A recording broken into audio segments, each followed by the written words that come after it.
Hey everyone, this is Mike and welcome back to What Job Should You Play in Final Fantasy XIV. Today we're going to be taking a look at the melee DPS. Now the melees have a very unique mechanic attached to them as well, which is the positionals. Certain abilities want to be executed in a certain position relative towards the boss or the monster that you are fighting to do more damage, to generate more gauge, something like that, but basically it will just relate to you doing more damage. Now there are two types of enemies in this game, those without positionals and those with positionals, and the way you can identify them is as follows. So for example, take this enemy right here in E7 Savage, the ad phase. This one has a full circle around their hitbox, meaning that it does not have positionals. If you take a look at the normal boss from E7 for example, or Leviathan, Titan Maximum from E4 Savage back in the day, then you can see that they also have a full circle around them and that there basically are no positionals attached to this boss. Now, if you take a look at this striking dummy, this is basically how most of the bosses are going to be looking like, and you can see that they have a little arrow on the front of the hitbox and they have an opening in the circle at the back of the hitbox. And that means that this boss or this enemy type does have a position or has positional requirements. So when you go and attack, basically if you attack in this wide open gap at the back of the boss, that is the rear positional or the back, and if you attack on the flank or the side, that's where you have that side positional. Now the way how you can kind of identify where the flank starts and ends is basically if you take where the back positional ends, like that little gap there, and you draw lines like towards the middle of the boss and you extend them, then you can kind of see where the flank ends. But because there is no actual visual indicator in the game itself, basically as long as you're like kind of on the side towards the back positional of the boss, you can kind of see it like that as well, and you'll make sure that you hit that side positional. Of course, it's only important for you to hit these positional requirements on skills that have positionals attached to them. So when you're looking at your different GCDs, make sure it says, for example, rear potency 500 or something like that, or flank combo potency something extra, and then you know that that is a positional GCD that you need to execute from a specific side. It's not only for GCDs. When we look at Ninja, for example, their trick attack also does more damage when you execute it from the back. So basically take a look at your skills, look at which ones have bonus potency when you have that positional requirement, and then try to use it in that certain position. Not all skills are positionals, and certain jobs in the melee DPS have more compared to others. So let's start off with the first melee DPS then that we're going to be taking a look at, which is the Ninja. The Ninja has three main resources they have to manage, which is their Mudras together with their Ninjutsu, the Kenki or the Ninki gauge, and then also the Huton attack speed buff. Now let's first take a look at the Mudras, because those are the most important ones in my opinion, and also the ones that you get access to at the first when you start playing Ninja, and then we'll take a look at the rest right after. So the Mudras are a pretty complicated system when you first pick it up, because there's a lot to learn for you. There are basically three different buttons, and depending on the combination at which you press these buttons, you're going to be creating different ninjutsu. So for example, 1, 2, 3 will do sweet on for you, 3, 2, 1 will do Huton, and then 1, 2 will be right on, for example. So basically lots of different combinations. Try to learn these different combinations as well, because this will be very important, as Ninja does use quite a few different ninjutsus throughout a usual fight, and then when you go to a dungeon, for example, where you're AoEing, you're going to be using different ninjutsus again. So basically learning these ninjutsus is going to be pretty important for good ninja play, as it also interacts with some other things of your kit, like for example needing to cast a sweet on to be able to use trick attack. Your Tenchi Jin interacts with it as well, and then when you're under the effect of Kasatsu, your ninjutsus are going to change a little bit again as well. So ninjutsus, very important that you learn how these work. It is one of the major mechanics from Ninja. Now to combat this, the rest of the job is relatively simple. You only have two combos. You have a straight up DPS combo in that of Aeolian Edge, and you have a Huton refreshing combo in that of Armor Crush. Now Huton is a ninjutsu that you can do, and when you execute it you get an attack speed buff.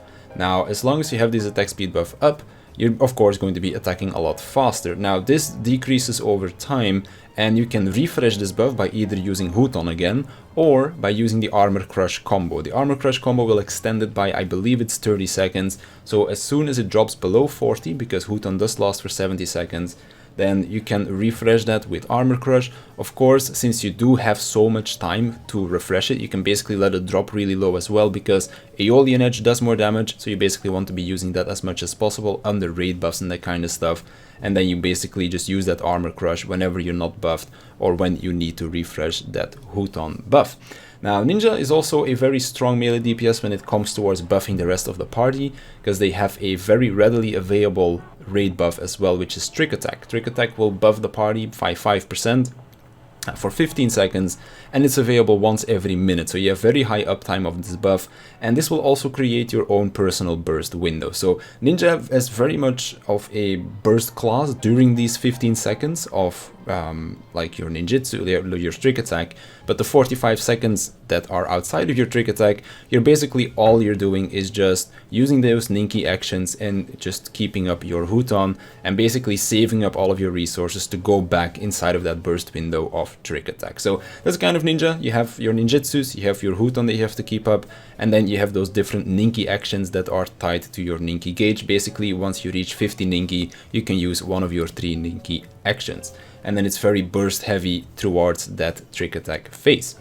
Moving on, we have Monk. Monk is a much simpler job on first glance, but it is, in my opinion, the hardest melee to play because of how the positionals all work together. So when you take a look at all of the other jobs, they have only a few actions that actually have positional requirements.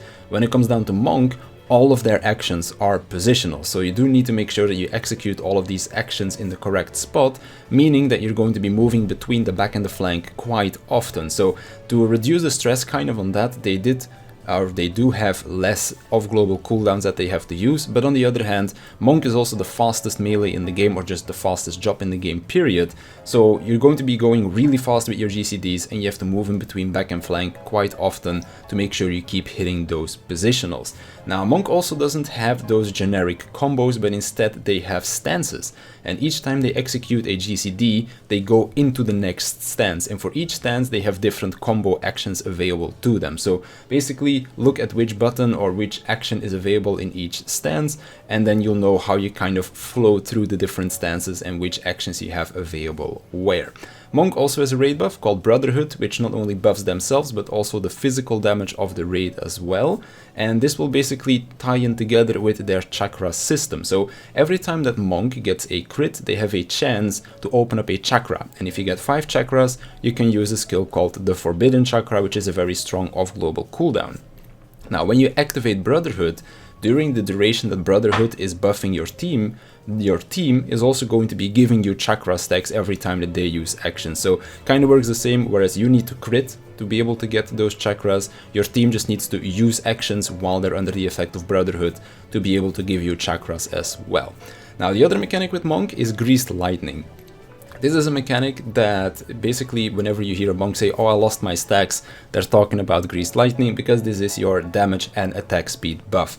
Every time that you use your final stance combo, which will be usually a Snap Punch or a Demolish, you're going to be gaining 1 Greased Lightning. You can also keep this Greased Lightning rolling through a couple of other things like Anatman or Form Shifting, but for the most part, you're going to be able to keep this up by just doing your combos, and then your combo finisher, so to speak, will grant you 1 more Greased Lightning. You can get a 4th Greased Lightning stack when you're in Fists of Wind as well, which is what you're most likely, or for the most part, going to be doing now in Shadowbringers at level 80, or once you unlock that Fist of Wind trait. Basically, the more Greased Lightning stacks you have, the more damage you do, the faster you're going to be going, so you always want to make sure that you keep those Greased Lightning stacks going. So that's kind of Monk. Very fast, very much positional heavy, not so many off-global cooldowns, but you're going to be more than busy enough trying to keep all of those positionals correct and that kind of stuff. And then of course you still have your chakras that you have to keep track of as well, because once you reach those 5 chakras, you can use that Forbidden Chakra, and you want to use that as soon as possible as to not waste any potential chakras that you might gain in the progress. Moving on to Samurai. Samurai is very simple when you first pick it up, but when it comes down to optimizing it, it's actually one of the more complicated ones as well, mainly because they have a very long damage over time skill, which lasts 1 minute, and it's also applied through one of your job gauges. So Samurai has 2 job gauges. One of them is the Sen gauge, and one of them is the Kenki gauge. Kenki gauge is very simple, kind of works the same as the Ninki gauge from Ninja. every time that you're going to be using your GCDs, you're going to be building up more Kenki, and then as soon as you reach certain thresholds of Kenki, you can use Kenki Spenders, which will always be off global cooldown abilities. Now when it comes to the Sen gauge, that's where Samurai gets a lot more interesting. Every one of your 3 combos that you have will apply 1 Sen for you on this Sen gauge, and depending on which combo you're doing, you're gonna get a different Sen. Now which Sens you have doesn't actually matter when it comes to using your Sen actions. If you have 1 Sen, you're going to be doing your damage over time ability. If you have 2 Sens, you're going to be doing a cleave in front of you, and if you have 3 Sens, you're going to be doing a very strong single target attack. Now, when it comes down to generating them, you get them through your combos, but your combos also do other stuff for you. For example, your first combo grants you also a damage buff. Your second combo grants you an attack speed buff, and then your third combo is only there to give you that extra Sen, which is basically the last one that you need. So when you're rotating through your combos, you kind of want to make sure that you're not going to be overwriting Sens that are already there. And on the other hand, you also want to prioritize the buffs that you need to refresh as well, where it gets kind of a little bit more complicated. Other than that, Samurai doesn't necessarily have a real burst phase. Yes, there is kind of a 1-minute burst attached to Samurai, but it is much more of a steady damage output that Samurai has, rather than a very burst focused like gameplay, kind of like Ninja does, because Ninja has to save everything and then dump it all into that trick attack window, whereas Samurai has a very high damage output throughout the whole 1 minute, and then they have a little bit of an extra skill that they can use during that 1-minute burst phase. But it's definitely not as hard or like as much bursty as something like a Ninja. It's much more of a steady DPS output. Last but not least, we have Dragoon. Dragoon is a little bit special because it is the only melee DPS that does not have a attack speed buff, and there is a good reason for that, and that is because of their jumps. Now, Dragoon has a couple jumps available to it, and the thing is that jumps can't be double weaved, and they have some kind of animation lock in them. That's where kind of the joke of LOL Dragoon the floor tank comes in, because when you use those jumps, you can't move out of the way. Sometimes you get stuck in animation, you get hit by an AoE, and you drop dead on the floor. However, they did kind of try to like make this a bit better in Shadowbringers by making your jumps a bit faster. Then again, they gave you the level 80 ability Stardiver, which has an insane amount of animation lock, so yeah, not really fixed much there.